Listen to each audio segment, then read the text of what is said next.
Hello, everybody. My name is Marty, and I'm a person in long-term recovery. And what that means is that I have not had a drink or a drug since 2:16 p.m. on October 21st of 2015. And it wasn't always like that. It used to be I couldn't seem to get through a day, sometimes an hour or even a moment, without resorting back to a drink or a drug to find the relief that I was searching for. Uh, I'd like to give you a general description, a little outline of how this started, where I come from, the process that I used to get to where I am today, and how incredibly different my life is today from when I was struggling with the substance use disorder. So I was born in Scranton, Pennsylvania, the ninth of 10. It was a big Irish Catholic family in North Scranton. And my mother had a saying, we might be poor, but we're never too poor for a bar of soap and a hug.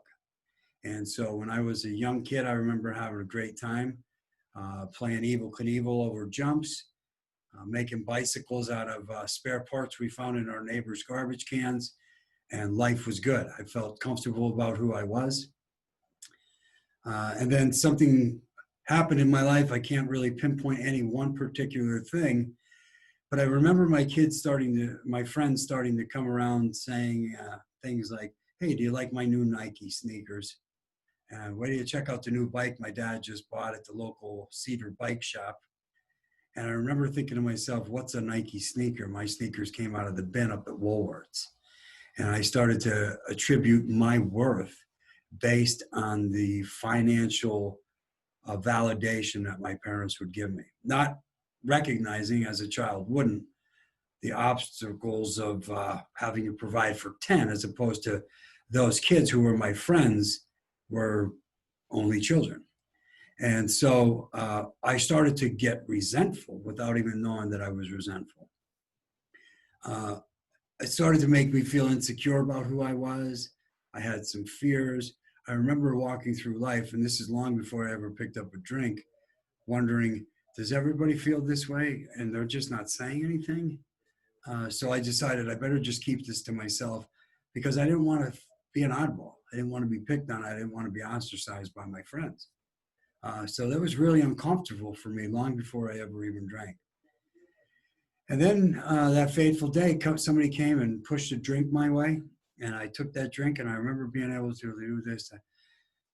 I was able to exhale. I was able to.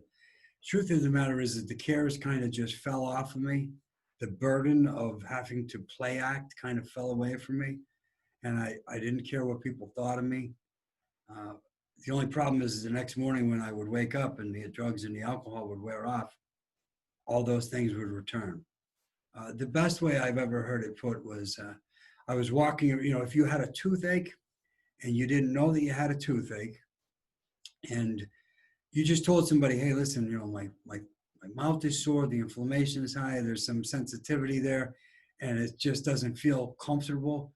If a doctor handed you antibiotics and Tylenol, and you did not even know that it was antibiotics and Tylenol, but you ingested it, chemically, your body would have a response and a reaction to that, where the inflammation would go down, the swelling would go down, it wouldn't be so irritable, and you would feel this thing called better. But if you don't treat the toothache, the next morning when you wake up, all of those symptoms are going to return. The sensitivity, the irritability, the inflammation, the infection. And your mind will instantly just go, hey, go get some more of that antibiotic and Tylenol. That took care of it yesterday. Well, for me, I was walking around with an emotional toothache. I felt less than. I felt not worthy. I felt stupid. I felt this, that, the other thing. And when I took a drink, they went away. But because I didn't treat the causes of the emotional toothache, the next morning when the drugs and the alcohol would go away, the effects of it, all those feelings would return tenfold, because now I have to deal with the inappropriate behaviors. I had to deal with what I did while I was under the influence. I had to pay consequences for the things that I did. So add all that in addition to, my mind would go, hey, you know what? Drugs and alcohol took that away yesterday. Let's go do that again. So for me, it makes perfect sense why I chased the next drink or the next drug. Uh, for a brief period of time in my life, it worked. It took away all of the insecurities, and I thought, okay, this is going to be, this is why adults do this, because it works. It takes away the care. I could focus a little better. I don't have to be so concerned about what does this one think of me? What does that one think of me? Am I going to get this? I just do what I have to do. The only problem is that what happened with me was there became more and more and more demand, because my tolerance started to go up. And as the tolerance went up, then I had to start doing some things that I didn't really want to do when I was a kid growing up in order to secure the next one. And so, my journey, and I can, I don't want to glamorize, or I don't want to go into this long drunkalogue, if you will, of different places that I've been and things that I did. I like to keep things simple today. And the simplicity of it is this, is that I went a lot of places I never had any intention of going. I did a lot of things I wish I had never done. And I hurt the people whom I loved the most along the journey, along the way. And so I was in and out of different local jails, prisons, treatment facilities, psychiatric wards, and all of them told me the same thing, is that, your core problem is that you have a problem with drugs and alcohol. And that part I believed, but I couldn't figure out how to put it down and keep it down. See, I was always getting clean and sober. I would go to treatment and I would be a model patient. As a matter of fact, I would want to help everybody else that was there. I just didn't know how to open up and be honest about who I was and the struggles that I was having. And so I would usually leave the treatment center with some high hopes, but with no real program of action. And so the last treatment center that I had gone to was down in Allenwood, Pennsylvania. And, for me, it was just another treatment center. I've done the gamut. I have been to the plush accommodations. I had gone to the less desirable ones. I have gone to them all. And, none of them seemed to help. But something that I look back on today and think that it made a big difference in my recovery journey is I was at this treatment facility, and contrary to what I had done in all of the other treatment centers, when they would say, "Mart, how do you feel?" And I'd say, "Oh, I feel great. I'm going to go out and I'm going to join a support group. I'm going to get a support group. I'm going to go to recovery meetings, and I'm going to involve myself, and I'm going to do all these great things." And then in a short period of time, I would be drinking and I would be using again, and I would be on the run again, dreading that fateful day where once again I'd get pulled over and they run my name and I find myself incarcerated again, looking at the stainless steel mirror on the wall, saying to myself, how did I get here again? Like, this isn't what I intended. This is not what I wanted. And I would go to, a lot of times when I would go to these meetings, there would be people in there, he just doesn't want it. And I kind of wanted to yell at them. I wanted to go, yeah, I do. Like, well, you think I want to live this way? But they were judging me based on my actions, and I understand that today. Fortunately for me, that I work a program today that, I don't buy into some of the rhetoric that we hear, and, this isn't a program for people who need it, it's for people who want it. And I understand the philosophy behind that, but I ascribe to a different thing.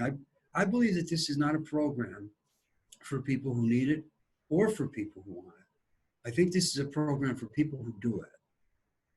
I think that you have to put in the work to get the reward.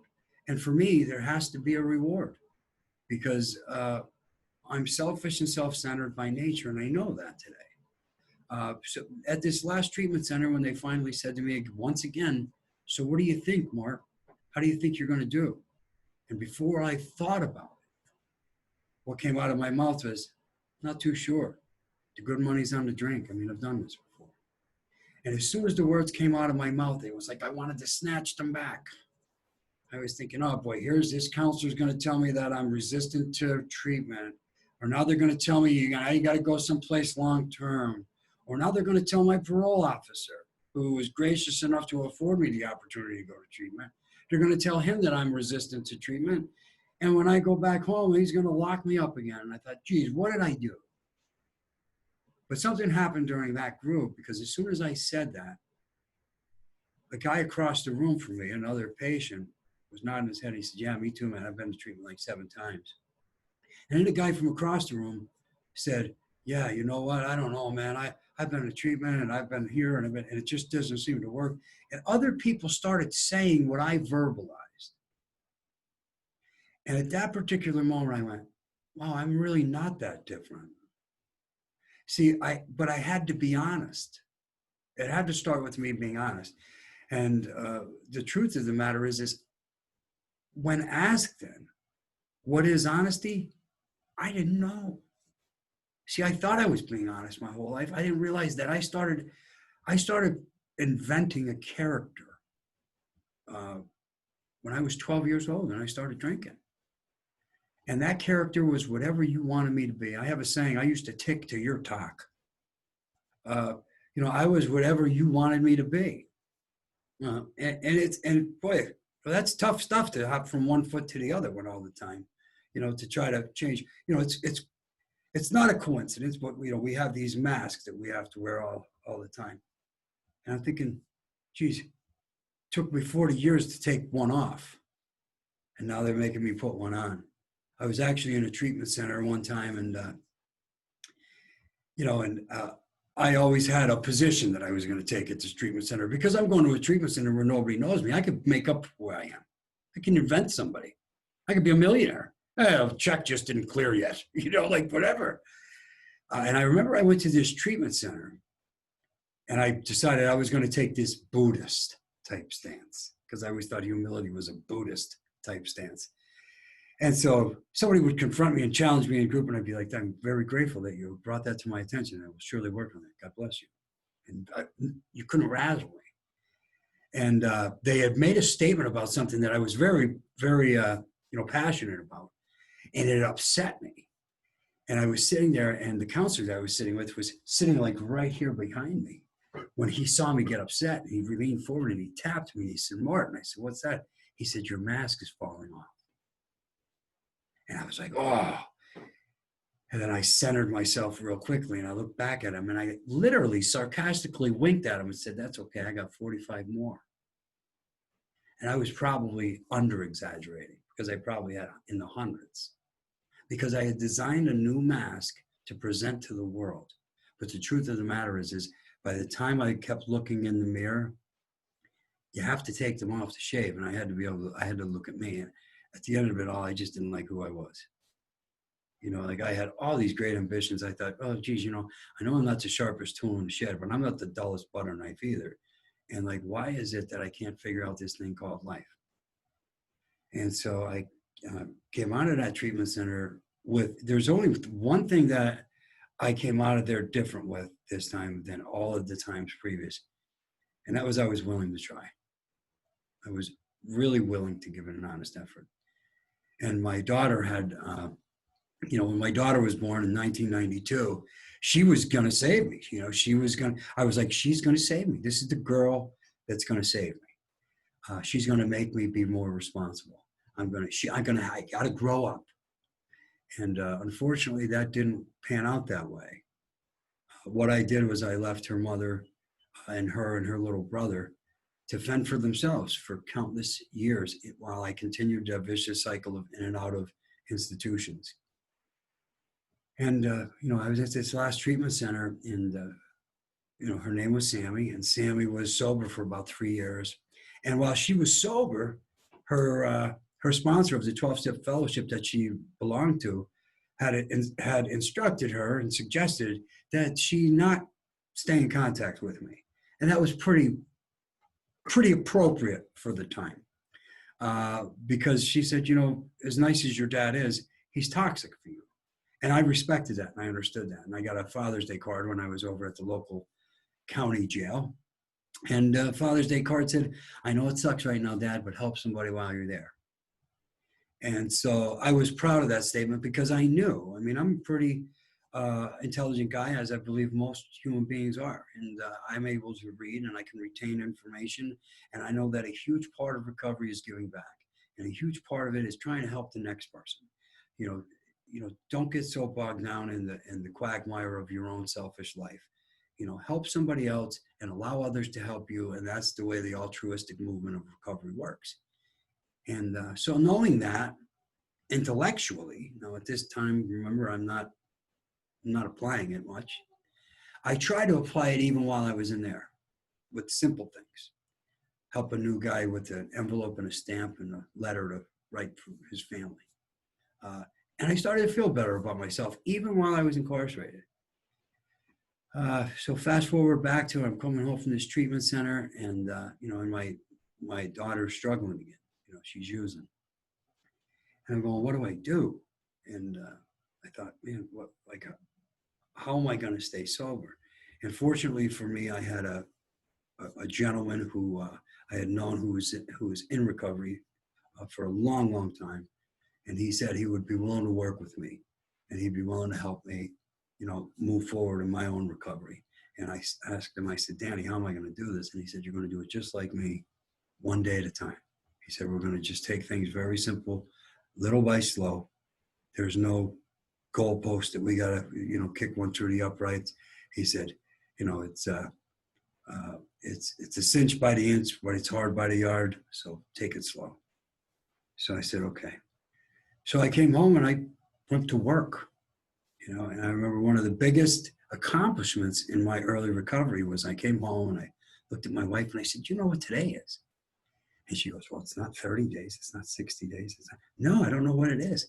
And I said, I went to work for 30 days straight and didn't call off.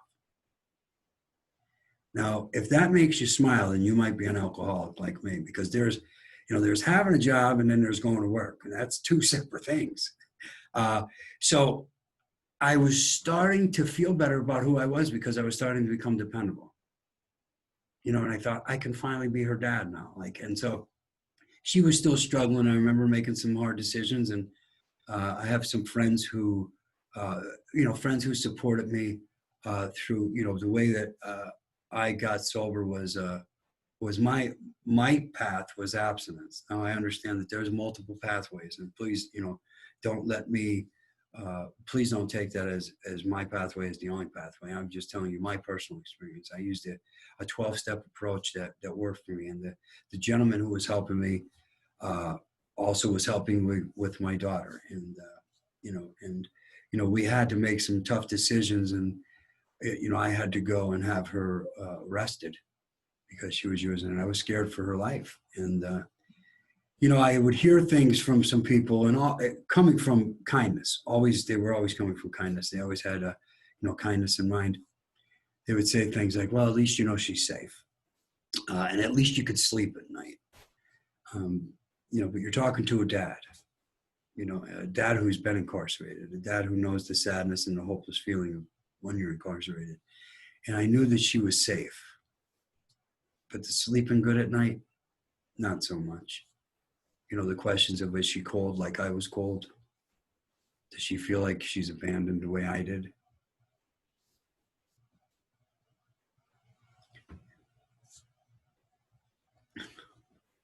I'm an emotional guy today. I don't ever apologize for that. Because for 40 years, I was pounding my fist on my chest trying to prove myself to the world that I was this alpha male, and I was just going against who I really am in here. And all I ever got was a black and blue chest out of it. But today I'm able to recognize that it was the best thing that I could have done for her. We put some things in place to try to help safeguard her from, possible relapse again. And, we pray, and we hope the way that people prayed and hoped for me. I'm sure the way that people are praying and hoping for you right now, if you're watching this, I'm praying for you. And, she was released from being incarcerated. She was incarcerated for a few weeks until we can get some things in place. She was released on April 8th of 2016.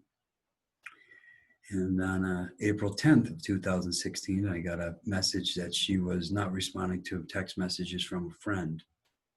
And I had located her at a local motel room. and at which time, upon arriving there, I had found her deceased from an accidental drug overdose. And I was sober for 5 months and 18 days. And the good money was surely on the drink.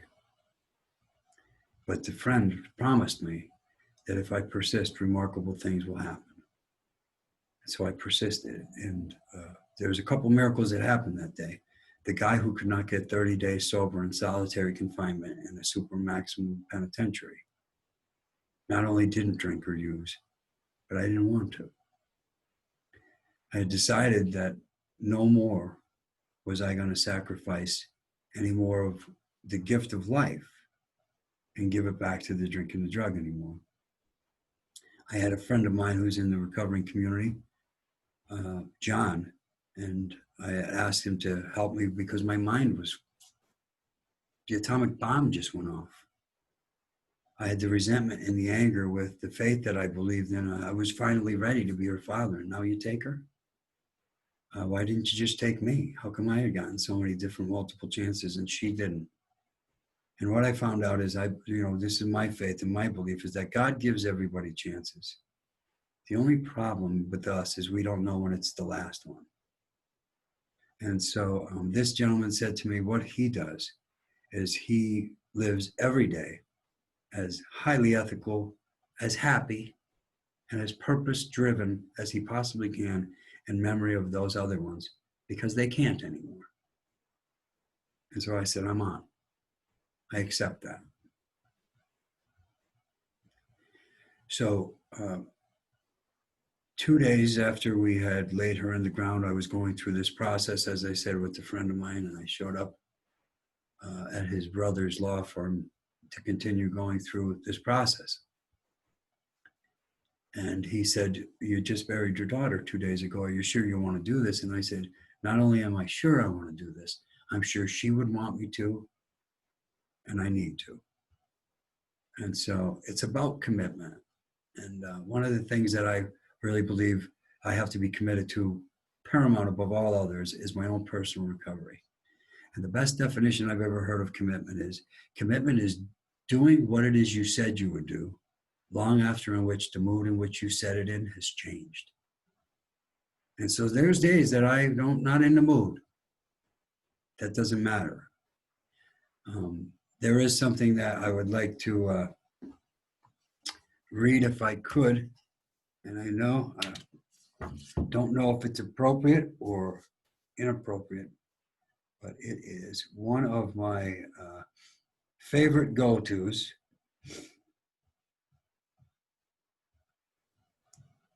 There is a statement that I had heard, and I hope that you guys get something out of this. I know that I do. God in his wisdom has selected this group of men and women to be purveyors of his goodness. In selecting them through whom to bring about this phenomenon, he went not to the proud, the mighty, the famous, or the brilliant. He went instead to the humble, to the sick, to the unfortunate. He went right to the drunkard, the so-called weakling of the world. Well might he have said the following words to us: unto your weak and feeble hands I have entrusted a power beyond estimate. To you has been given that which has been denied the most learned of your fellows. Not to a scientist or statesman, not to wives or mothers, and not even to my priest have I given this gift of healing, which I entrust to you. It must be used unselfishly. It carries with it grave responsibility. No day can be too long. No demands upon your time can be too urgent. No case too pitiful, and no task too hard, and no effort too great. It must be used with tolerance. For I have restricted its application to no race, no creed, and no denomination. Personal criticism you must expect. Lack of appreciation will be common. Ridicule will be your lot. Your motives will be misjudged. Success will not always attend your efforts in your work with others, but you must be prepared for adversity. For adversity is the ladder you must use to ascend towards spiritual perfection. And remember, in the exercise of this power, I shall not extract from you beyond your capabilities. You are not selected because you have been exceptional talents. Or be careful always, if success does attend your efforts, not to ascribe to personal superiority. That claim can be only by my virtue. If I had wanted learned men to accomplish this mission, the power would have been entrusted to the physician and the scientist. If I had wanted eloquent men, there would have been many anxious for the assignment, for talk is the easiest use of which talents I have endowed mankind. If I had wanted scholarly men, the world is filled with better qualified men than you who would have been available. I get emotional with this part. You were selected because you have been the outcast of the world, and your long experience has made, or should have made, you humbly alert to the cries of distress that come from the lonely hearts of those struggling everywhere. Keep ever in mind the omission you have made. So I had said that when my daughter was born, she was going to save my life. I still believe that. I just didn't know it was going to be 23 years later. Today, my life is nothing what it was. I still frequent jails with a visitor badge today. I still visit those meetings. Very rarely do I go to meetings for Marty anymore. I go to meetings to share a message of hope. And that's not only that recovery is possible, but it's more probable than not, provided that you're willing. The message is simple. We do recover. That's all I have. Thank you.